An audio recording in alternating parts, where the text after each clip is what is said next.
থার্মোমিটারে পারদ 6 ডিগ্রি সেলসিয়াসের ঘরে নেমে এসেছে।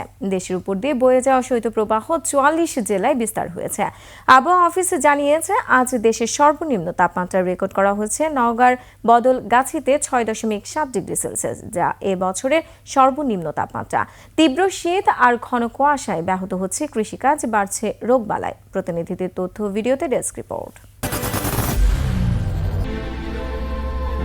I am Ox. কুয়াশার চাদরে ঢাকা পড়েছে পথঘাট। দিনভর সূর্যের দেখা না মেলায় উত্তরের জেলাগুলোতে হাড় কাঁপানো ঠান্ডায় যুবথুবু সাধারণ মানুষ। নওগাঁয় আজ তাপমাত্রা নেমেছে 6.7 ডিগ্রিতে, যা এই মৌসুমের এখন পর্যন্ত দেশের সর্বনিম্ন। প্রচণ্ড ঠান্ডায় থমকে গেছে দৈনন্দিন কাজ, বিশেষ করে বিপাকে পড়েছে ধান রোপণে ব্যস্ত কৃষকরা। একই চিত্র চুয়াডাঙ্গাতেও, সেখানেও বইছে মাঝারি শৈত্যপ্রবাহ। তাপমাত্রা রেকর্ড হয়েছে 7 ডিগ্রি সেলসিয়াস। শীতজনিত রোগে আক্রান্ত হয়ে হাসপাতালে বাড়ছে শিশু ও বৃদ্ধ রোগীর সংখ্যা। সাতক্ষীরায় ঘন কুয়াশা ও হিমেল বাতাসে বিপর্যস্ত জনজীবন। কয়েকদিন ধরে দুপুরের আগে সূর্যের দেখা মিলছে না। দুর্ভোগে পড়েছে ছিন্নমূল, অসহায় ও খেটে খাওয়া মানুষ।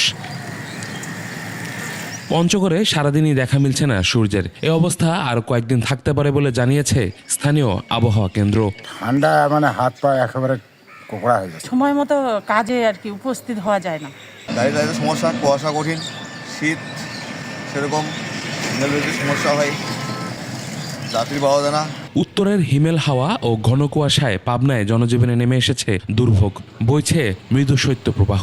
শীত, এই কারণে লোকজন বেড়াচ্ছে না, আমরা সব চিন্তায় আছি।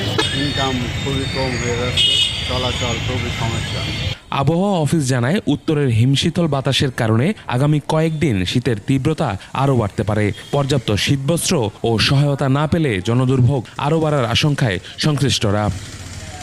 ইউসুফ হাসান নাইম, 21 টেলিভিশন।